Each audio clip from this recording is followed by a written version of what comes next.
محترم،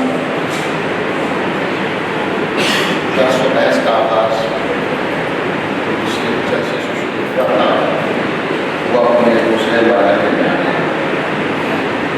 گفتگو کامیاب زندگی کے عنوان سے ہے اور درس کے عنوان سے جو جلسے منعقد ہو رہے ہیں اس عنوان سے ہے کہ اس ماہ مبارک رمضان میں ہم اپنے کو بنائیں، اپنے کو سنواریں، اپنے کو سدھاریں، اپنی کمیوں کو دور کریں۔ اور انسان کامیاب وہی ہوتا ہے جو انسان اپنے اندر پائے جانے والی کمیوں کی طرف متوجہ ہوتا ہے، اور تب انسان اس کو اصلاح کرنے کی کوشش کرتا ہے۔ اس آیت کریمہ کے ذہن میں گفتگو پرسوں آغاز کی تھی، آج اسی بحث کو تھوڑا سا آگے بڑھاؤں گا کہ قرآن مجید کے بارے میں اللہ نے کہا ذالک الکتاب لا ریب فیہ، وہ کتاب ہے جس کو کسی کے شک و شبہ ہدی للمتقین، یہ کتاب متقین کے لیے ہدایت کا ذریعہ ہے۔ پھر میں نے آپ سے کیا تھا کہ 5-6 صفات متقین کا تذکرہ کیا۔ اس میں پہلی صفت یہ تھی کہ یؤمنون الذین یؤمنون بالغیب، جو غیب پر ایمان رکھتے ہیں، ویقیمون الصلاۃ، نماز پڑھتے ہیں، ومما رزقناہم ينفقون، اور جو کچھ بھی ان کو اللہ دیتا ہے اسے راہ خدا میں خرچ کرتے ہیں۔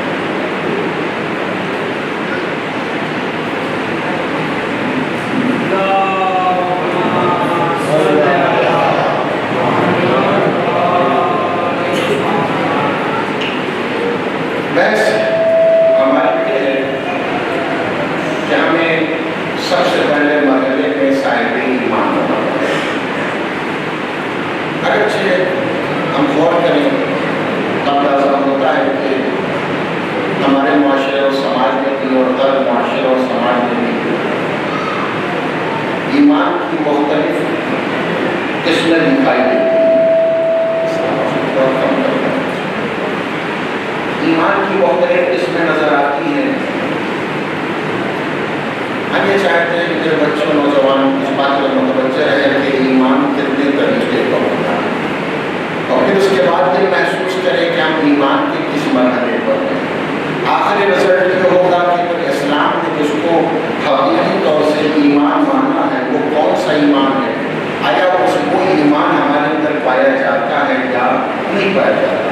جب اس آخری مرحلے ایمان پر ہم فائز ہو جائیں گے، اپنے اندر پیدا کر لیں گے، تب یہ ہم کامیاب انسان بن سکیں گے۔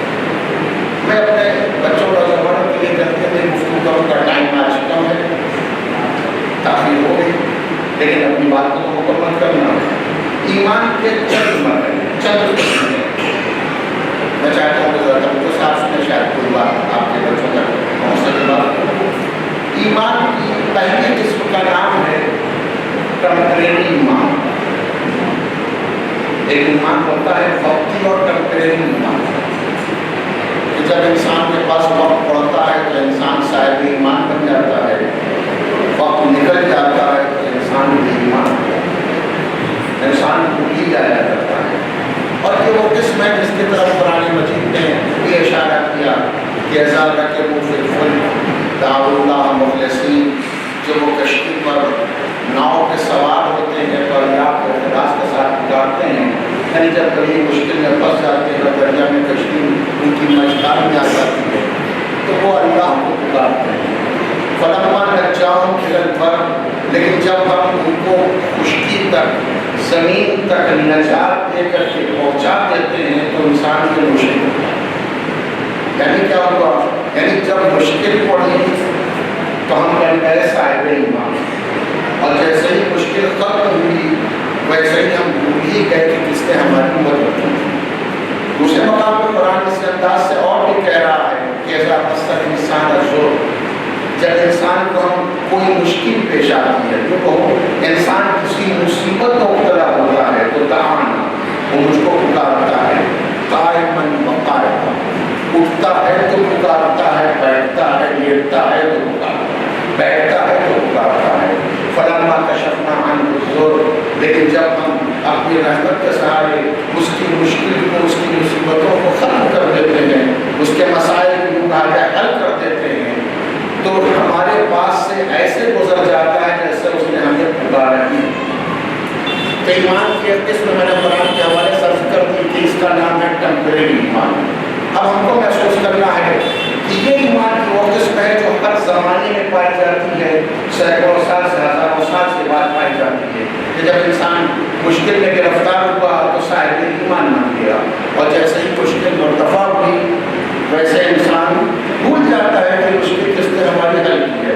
اگر آپ مجھے اجازت دیں تو میں آپ کے سامنے اپنی زندگی میں یا کسی کی زندگی میں سینکڑوں مثالیں ہو سکتی ہیں۔ ہمارا کوئی گھر کا انسان مریض ہو گیا، میرا اولاد، میرا بھائی، میرا والد، والدین، کوئی بھی بیمار ہو گئے، سب بیمار ہو گئے، مشکل آ گئی، تو آپ ہمیں انصاف سے بتائیں اس وقت ہماری کنڈیشن کیا ہوتی ہے؟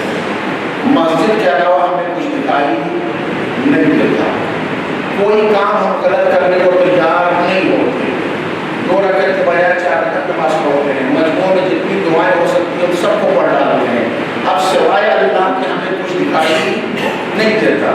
لیکن الحمدللہ ان دعاؤں کے سہارے سے، مومن دعاؤں سے، اللہ اپنے کرم سے ہمارے مریض کو جیسے شفا دے دیتا ہے، تو پھر کہاں کی مسجدوں، کہاں کے ہم، ہوتا ہے نہیں ہوتا؟ اگر میری بات نہیں پہنچی تو میں تازہ مثال دوں، امتحان کا زمانہ چل رہا ہے، نہیں چل رہا ہے، ایگزام کا پیریڈ چل رہا ہے، جیسے ہی ایگزام کی تاریخ نزدیک آتی ہے ہر آدمی ایک دوسرے سے کہتا ہے ذرا دعا کیجیے گا میرے بچے کے لیے، وہ بچہ کہتا ہے میرے لیے دعا کر دیجیے گا، اور وہ بڑی پابندی کے ساتھ نماز، دعا، اللہ، رسول ہر چیز یاد رکھ کے کرتا ہے، پھر ابھی جیسے ہی امتحان ختم ہو جائے گا پھر تو کس کو دعا اور کس کے نماز۔ تو اصل میں میری بات پہنچی نہیں پہنچی کہ ایمان کی ایک قسم ہے، اس کا نام ہے ٹیمپریری ایمان۔ سنیے گا سیزان شاید کوئی بات ہو۔ ایک دوسرا ایمان آتا ہے، وہ ایمان کہا جاتا ہے زبانی ایمان۔ انسان کا ایمان صرف زبانی ہوتا ہے، دعوائی ایمان ہوتا ہے اور اس کے آگے کچھ نہیں ہوتا، اور یہ ایمان کی عقیدہ ہے سب کفار کی ہوتی ہے۔ جب قرآن مجید اس کا بھی تذکرہ پایا جاتا ہے کہ وقالت الاعراب آمنا، اے میرے پیغمبر کے عرب بدو جب آپ کے پاس آتے ہیں اور آپ سے یہ کہتے ہیں ہم ایمان لے کر کے آئے، تو اوپر اسلمنا، کہ میرے پیغمبر ان سے یہ کہو کہ تم ایمان نہیں لائے ہو، بلکہ یہ کہو کہ تم اسلام لے کر کے آئے۔ پھر قرآن آگے بڑھ کہتا ہے کیوں آخر یہ کہ میرے پیغمبر ان سے بتا تو لما يدخل الایمان فی قلوبکم، اس لیے کہ ابھی ایمان تمہارے دلوں میں نہیں اترا، ایمان ابھی تمہارے دل کی گہرائی میں نہیں اترا ہے۔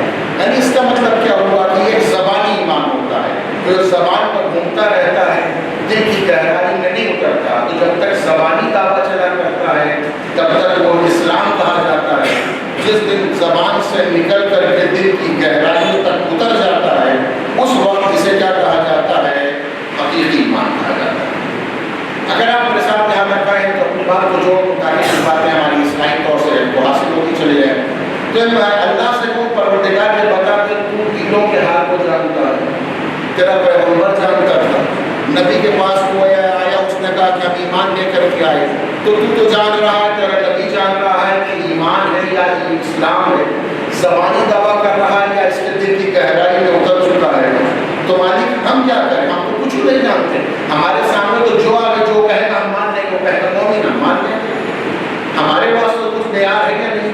عجب نہیں، مذہب ہمارے متوجہ کرے کہ یاد رکھو ہم نے اسی لیے ایمان کی بہت سی علامتیں بیان کی، من جملہ ان علامتوں میں سے ایک علامت کا نام ہے عمل، اس لیے کہ اگر عمل ہوگا تو خود بتائے گا کہ دل کی گہرائی میں کیا پایا جاتا ہے۔ زبانی جواب سے تو مسئلہ حل ہونے والا نہیں ہے، اصل اس کے مسئلے ہزاروں پائے جاتے ہیں کہ انسان اگر دل کی گہرائی میں غور کر لے تو اس کو اندازہ ہو جاتا ہے کہ جب تک دل کے اندر گہرائی میں ایمان نہیں اترتا انسان کا کوئی ایکشن یا ریئیکشن نہیں آتا۔ جب تک اس کلاس کے حوالے سے گفتگو میں مثال دوں گا بات آسان نہ ہو،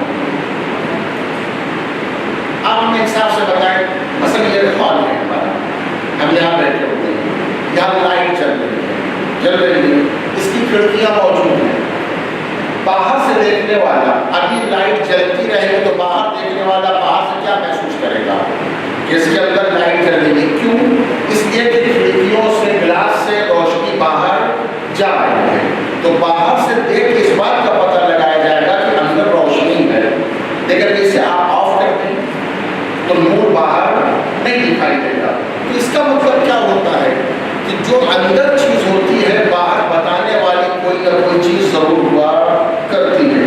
اسلام نے، دین نے، قرآن نے ہمارے واسطے متوجہ کیا کہ ایمان اگر ہوگا تو تمہارا عمل ضرور اس کو ہائی لائٹ کرے گا۔ تمہارے ہاتھ، یہ پیر، یہ آنکھ، یہ زبان، یہ کان، یہ وہ چیزیں ہیں جو ہمیں بتاتی ہیں کہ اگر انسان کا عمل صحیح جا رہا ہے، اس کے اندر کچھ پایا جا رہا ہے۔ بلکہ یہ مثال نہ سمجھو تو وہی مثال ہمیشہ آتی ہے کہ دو حصے ہمارے دین کے، ایک کا نام ہے فروع دین، ایک کا نام ہے اصول دین۔ اصول دین یعنی جڑ، اور فروع دین یعنی ڈالے اور شاخیں۔ یہ تو پڑھایا گیا ہمیں کتابوں کے اندر کہ اصول دین 5 ہے، توحید آدم اصول دین کو مانا جاتا ہے۔ علماء نے اسی بات کی طرف اشارہ کیا ہے کہ یاد رکھو اسے جڑ کہتے ہیں جو اصول دین ہے، جو شاخیں ہیں، ڈالے ہیں، اسے کہتے ہیں فروع دین ہے۔ تو اصول بالکل طے ہو گیا، جو درخت ہرا بھرا ہوگا یہ پتہ چلے گا کہ اس کے اندر اس کی روح اور اس کی جڑ مضبوط پائی جائے گی۔ اور آگے بتا دوں، جتنا درخت بڑا ہوتا جائے گا اتنا ہی ہم کو اطمینان ہوگا کہ اس کی جڑیں اتنی گہری ہیں۔ جتنا درخت چھوٹا ہوتا جائے گا اتنا ہی پتہ چلے گا اس کی جڑ چھوٹی پڑے۔ جتنا درخت ہرا بھرا ہوگا، جتنا پھل دے گا، ہم یہ سمجھیں کہ اس کے موڑ، اس کی جڑیں اتنی مضبوط ہیں کہ اتنا بڑا درخت ہے، یہ پھل رہا ہے، پھول رہا ہے۔ میرے مثال پہنچ رہی نہیں پہنچ رہی ہے؟ اگر عزیزان محترم ہم اپنے اعمال سے، اپنے کردار سے، اپنے عادات سے، اپنے اطوار سے دین کی پابندی کر رہے ہیں، ہر اس کام کو انجام دے رہے ہیں جو خدا چاہتا ہے، ہر اس برے کام سے اپنے کو بچا رہے ہیں کہ جس سے خدا ناراض ہوتا ہے، اہل بیت ناراض ہوتے ہیں، یہ اس بات کی علامت بن جائے گا کہ ایمان ہمارے دل کی گہرائی کو پایا جائے۔ تو ایمان کی یہ دو قسمیں، ایمان کے تیسری قسم کا میں چلتا چلتا ہوں، ایک ہوتا ہے ٹیمپریری ایمان کے وقت پڑ گیا تو صاحب ایمان، اور وقت نکل گیا تو انسان ایمان سے باہر ہو جاتا ہے۔ دوسرا ہے زبانی ایمان کہ جو زبان پر رہتا ہے لیکن دل کی گہرائیوں میں نہیں اترتا۔ تیسرا مسئلہ ہے ایمان کی قسم، اس کا نام ہے تقلیدی ایمان۔ تقلیدی ایمان یعنی کیوں مانتے ہیں نہیں معلوم مگر مانتے ہیں۔ میں جو بات کہی آپ غور کریں، لوگ کیوں گیا تھوڑا آپ بھی سوچیں، اس لیے کہ ہمارے جتنے عقائد ہیں ان سب کی بنیاد کل یہی ہے کہ مانتے ہیں مگر کیوں مانتے نہیں معلوم۔ کیوں مان رہے کہ ربا نے بتایا، اماں نے بتایا، بھائی نے بتایا، دوست نے بتایا۔ کفار بھی اس کے انداز سے ہوتے ہیں، ارے پیغمبر اسلام آنے کے بعد انہوں نے کیا کہا، ارے ان بتوں کو مان رہے ہو، ان درختوں کو خدا مان رہے ہو، ان کو مان لو، پتھروں کو کس کو خدا مان رہے ہو، ان کی کیا حیثیت ہے؟ یہ تو اپنا کام بھی نہیں کر سکتے، نہ بول سکتے، نہ فائدہ پہنچا سکتے، نہ نقصان پہنچا سکتے، زمین میں رکھ دو تو اوپر نہیں جا سکتا، کرے تو نیچے نہیں اتر سکتے۔ ان کا کام کیا ہے؟ ان کو کیوں مانتے ہو؟ خدا تو وہ ہوتا ہے جو سارے کاموں کو انجام دے سکتا ہے، تم ان کو نہ مانو، تم ان سے بڑے ہو، تمہارے اختیار میں ہے، تم بناؤ گے تو یہ خدا بن جائیں گے، نہ بناؤ گے تو یہ بت رہ جائیں گے، پتھر رہ جائیں گے۔ اتنا سمجھایا پیغمبر اسلام نے، مگر ایک ہی بات ہے، کیا ہے؟ اِنَّا وَجَدْنَا آبَاءَنَا كَذَلِكَ يَفْعَلُونَ۔ ہم کیا کریں؟ معاف کیجیے گا پیغمبر، ہمارے آباء و اجداد یہی کرتے چلے رہے ہیں، ہم بھی اسی انداز سے کرتے رہے ہیں۔ یعنی مانتے ہیں مگر کیوں مانتے ہیں؟ اس لیے کہ آباء و اجداد کی نسل میں چلا رہا ہے۔ عزیزان یاد رکھیے گا، ہمارے ایمان کی بہت سی شان اسی انداز سے، میں نے عرض کیا کہ ابتدا میں جو ہمارا تشریح رکھتے تھے کہ کہ ایمان کی اقسام کو محسوس کریں، اور محسوس کرنے کے بعد یہ دیکھیں کہ ہم کس خانے میں کھڑے ہیں، ہمارا ایمان کہاں پر ہے اور کس مرحلے پر ہے، اسلام ہم سے کس ایمان کا مطالبہ کر رہا ہے۔ تو بات اسے مرحلے کر رہا تھا کہ یہ مسئلہ خود ہے کہ ہم کیوں مانتے نہیں، بس چونکہ آباء و اجداد کا طریقہ ہے۔ اگر آپ یہ دیکھیں انسان تو ہم ایک لفظ کے اندر اس کو اجازت دیں تو میں اپنے بچوں سے کہنا چاہتا ہوں، ہمارے یہاں جو مرنے، جینے، برتھ ڈے پارٹی اور دوسرے مسائل میں جتنی بھی یہ ریت رواج اور رسم و رسومات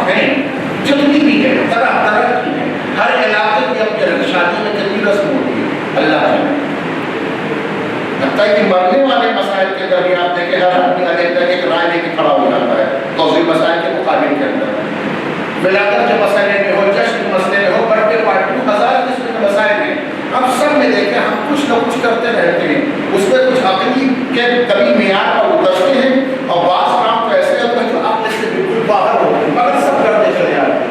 اب کسی سے آپ کہہ رہے روک کے دیکھیے، کوئی رسم آپ ختم کر کے دکھ رہا ہے، نہیں ہو سکتی، کیوں نہیں ہوگی؟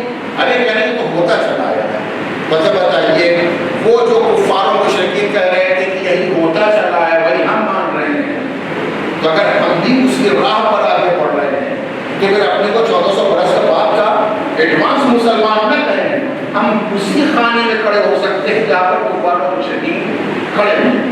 اور یہ یاد رکھیے گا کبھی کبھی ایسا ہوتا ہے کہ عقیدہ ضروری نہیں کہ حق ہو، باطل عقیدہ بھی عقیدہ ہی کہا جاتا ہے، کفار کا عقیدہ وہی تو نہ ان کا ایمان کا عقیدہ تو نہ استعمال کریں۔ اور ہم نے یہ تک دیکھا ہے کہ جو باطل عقائد والے ہیں کبھی کبھی ان کا عقیدہ مسلمانوں سے زیادہ مضبوط دکھائی دیتا ہے۔ ہو سکتا ہے آپ سوچیں مولانا صاحب نے کیا بات کہی، ہم اللہ والے ہمارا عقیدہ بھلا کہاں، ہم کس کو مانتے ہیں؟ آپ یہ کہہ رہے ہیں باطل عقیدہ رکھنے والوں کا عقیدہ جو ہے وہ زیادہ مضبوط مسلمانوں سے کیسے ہو سکتا ہے؟ ارے تاریخ نے اس کو بھی تصویر دی ہے، میں تاریخ نہیں پڑھوں گا لیکن اشارہ کر کے اپنی بات کو مکمل تجربہ کر دو، سمجھا سکو اپنے بچوں کو کہ آپ جانتے ہو خندق میں کیا ہوا تھا، جنگ خندق میں کیا ہوا تھا؟ وہ کفر کا عقیدہ رکھتا تھا اپنے وقت اور مسلمان اللہ کو مان رہے تھے، رسول کے پاس بیٹھے تھے، وہ خندق پار کر کے آگے اپنے دین کو ماننے کے لیے اپنے گھر سے اٹھ کر کے اپنے باطل عقیدے پر جان دینے کے لیے اپنے گھر سے مسلمانوں کے پاس آ گیا اور مسلمان اٹھنے کو تیار نہیں تھا۔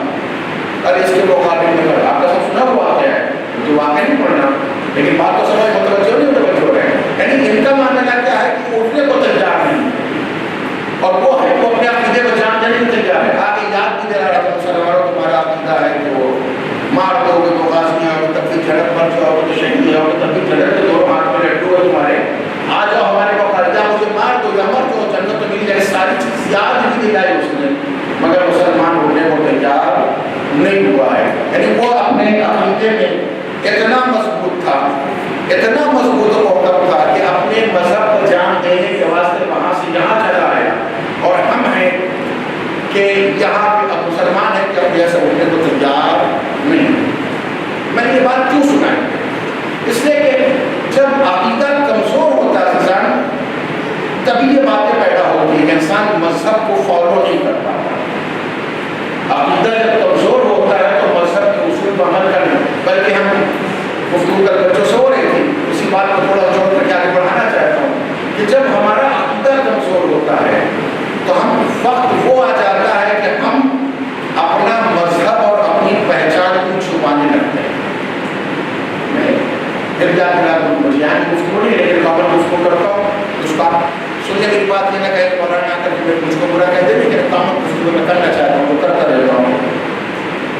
ہماری مسئلہ کیا ہے آپ اپنی نکل کے دیکھیں، میں تو اپنے شہر میں دیکھتا ہوں، دباد جا رہتا ہوں یا جہاں میں رہتا ہوں، آپ اپنے آپ ہی دیکھیے اور محسوس کر لیجیے اس کو کہ باقی عقیدے والا اپنے عقیدے کو زیادہ مضبوط ہے بنسبت مسلمان، بنسبت ہمارے۔ کیوں؟ آپ صبح کے دیکھیے 9 بجے 10 بجے 11 بجے آپ بھی نکلتے ہیں، آپ بھی نکلتے ہیں بازار میں، سڑکوں پر اپنے آپ بھی جاتے رہتے ہیں۔ کفر کا ماننے والا، باطل خداؤں پر عقیدہ رکھنے والا جب وہ اپنے گھر سے اپنے دھندے پر اپنے کام پر نکلتا ہے تو آپ نے دیکھا ہوگا کوئی پیشانی پہ ٹیکا لگائے ہوئے، کوئی یہاں لگائے ہے، کوئی یہاں لگائے ہے، کوئی ادھر لگائے ہے، کوئی مالا پہنے ہوئے ہے، کوئی بھی ایسا اپ ٹو ڈیٹ آدمی ہو سکتا ہے کہ 3 پیس پہنے ہوئے ہو، میری بات توجہ ہو سکتا ہے 3 پیس پہنے ہو سکتا ہے ایسا نوجوان 18 20 سال 22 سال کا جوان ہو، لیکن جب وہ اپنے گھر سے نکلتا ہے تو اپنی مذہبی پہچان کو لے کے نکلتا ہے کہ ہم جا تو رہے اپنے کام پر، اپنا عقیدہ بھی لے کے چل رہے ہیں، اپنی مذہبی پہچان بھی لے کے جا رہے ہیں، ہمیں پہچانو ہمارا تعلق کس مذہب سے ہے۔ میں یہ بات کہنا چاہتا ہوں، لیکن کیا ہمارا حال کیا ہے؟ ہمارا حشر کیا ہے؟ کیا ہم چاہتے ہیں گاڑی اتنی چھوٹی کھیل کر رکھیں